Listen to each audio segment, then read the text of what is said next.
नमस्कार सभी को। स्वागत है आपका हमारे पेज कंप्यूटर अड्डा पे।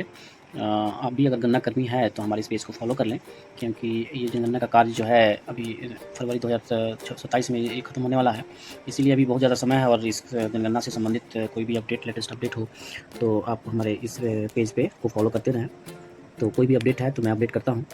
चलिए आज का जो हमारा टॉपिक है, ये एचएलओ ऐप में जो है मकान सूचीकरण के जो कार्य करते हैं उसमें कुछ 6 ऑप्शंस जो आते हैं आपके स्क्रीन पे, उसी के बारे में 6 स्क्रीन को हम डिस्क्राइब करते हैं। जैसे पहला ऑप्शन आता है मकान सूची की प्रविष्टि। अब ये ऑप्शंस का क्या यूज़ है, मकान सूची की प्रविष्टि पे जैसे हम क्लिक करेंगे तो हमारा जो है ये 34 क्वेश्चंस का लिस्ट जो है ये ओपन हो जाएगा। ठीक है, तो हम वहाँ से एंट्री करना प्रारंभ कर देंगे। फिर दूसरा ऑप्शन जो है डेटा अपडेट करें।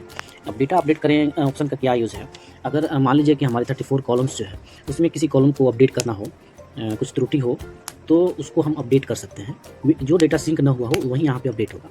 ठीक है, तो इसका क्या वो अपडेट क्या नहीं होगा, बस इसमें जो है आपको लाइन क्रमांक जो होगा, सीरियल नंबर जो होता है, लाइन क्रमांक, ये अपडेट नहीं होगा। ठीक है, लाइन क्रमांक को हम लोग किसी भी हालत में लाइन क्रमांक अपडेट नहीं कर सकते हैं। ठीक है, बाकी कोई भी कॉलम्स जो है किसी एक इंडिविजुअल कॉलम्स का है, मान लीजिए 34 कॉलम्स में 4 कॉलम 5 कॉलम कोई भी कॉलम्स है अपडेट करना हो तो हम यहाँ से कर सकते हैं। ठीक है, नेक्स्ट है हमारा पहले से सिंक किए गए डेटा को संशोधित करें। अब जो सिंक डेटा कर दिए हैं, मेरा सुझाव आप सभी को सुझाव है कि हर 3 से 4 मकान कीजिए और उसको सिंक करते रहिए कि डाटा लॉस्ट होने का जो है खतरा नहीं रहता है, उससे यहाँ पर डेटा सेव रहता है। इन केस आपके मोबाइल में कुछ तकनीकी खराबी आ जाए या लॉस्ट हो जाए, कुछ भी हो जाए, तो इसमें डेटा जो है आपको दोबारा नहीं भरना पड़ेगा, वो सिंक हो जाएगा, सर्वर पे लोड हो जाएगा। तो पहले से सिंक किए गए डेटा को संशोधित करें, इस ऑप्शन का यूज़ करेंगे जब हम डेटा को सिंक कर चुके हैं। ठीक है, डेटा को सिंक कर चुके हैं, उसमें अगर बाय द वे कुछ संशोधित करना हो तो हम इस ऑप्शन का यूज़ करेंगे। अच्छा, ये डेटा अपडेट करें और पहले से सिंक किए गए डेटा को संशोधित करें, ये दोनों अपडेट का काम करता है। लेकिन एक डिफरेंस ये है कि डेटा अपडेट करें में हम किसी एक इंडिविजुअल कॉलम्स को अपडेट कर सकते हैं, लेकिन पहले से सिंक किए गए डेटा को हम एक पार्टिकुलर कॉलम को अपडेट नहीं करेंगे। इसमें जो है हमें 34 कॉलम्स में एक सीरियल नंबर छोड़ करके बाकी सभी जो है सभी को अपडेट पुनः करना होगा। पूरे हमारे यानी 33 कॉलम्स पुनः अपडेट करना होगा। इसमें किसी इंडिविजुअल को अपडेट नहीं करना है इसमें। ठीक है, तो डेटा अपडेट करने में एक कॉलम अपडेट कर सकते हैं, लेकिन पहले से सिंक किए गए डेटा को अगर एक कॉलम में भी त्रुटि हो तो आपको पुनः सभी डेटा को फिल करना होगा। ठीक है, समझिए। अच्छा, अब नेक्स्ट है ये हमारा सारांश देखें।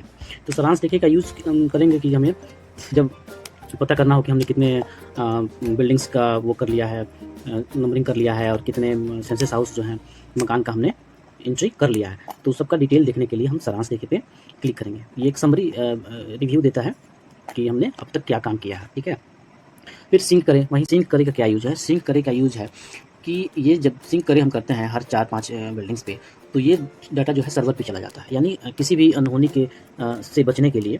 ठीक है, हम सिंक करते हैं, जैसे कंप्यूटर में हम कंट्रोल एस सेव करते रहते हैं कि डेटा हमारा लॉस ना हो, उसी तरह सिंक करे हैं कि कोई डेटा हम जो फिल किए हैं हर 3-4-5 बिल्डिंग्स पे, उसको वो डाटा जो है सर्वर पे स्टोर हो जाता है। अगर इन केस अगर मोबाइल भी चेंज करने का नौबत आता है तो दूसरे मोबाइल में भी अगर हम लॉगिन करते हैं तो वो डेटा रिट्राइव हो जाता है। ठीक है, चलिए नेक्स्ट है पूर्ण रूप से चिन्हित करें। अब पूर्ण के रूप में चिन्हित करें, ये इसका यूज़ कब करेंगे, इसका यूज़ सबसे लास्ट में करेंगे। जैसे जितने भी हमारे सेंसस हाउसेस हैं, हाउस होल्ड हैं, सबकी एंट्री अगर हो जाती है हमारे एचएलबी में, तो इसका यूज़ एक मतलब पूरा एक क्या कहें कि पूरा मकानों का एक बार पुनः क्रॉस चेक करते हुए कि कोई मकान छूटा नहीं, वो करने के बाद हम पूर्ण रूप से चिन्हित करेंगे। ठीक है, ये फाइनल वर्क है हमारा। ये भी करने पे हमको वो एक साइड में आएगा चेक बॉक्स चेक करके, और उंगली से आपको एक आएगा एक वाइट बोर्ड इसी ऐप में ही, वहाँ पे हमें साइन करना, सिग्नेचर करना है, उंगली से ही सिग्नेचर करेंगे, वो फाइनल सेव हो जाएगा। Thank you.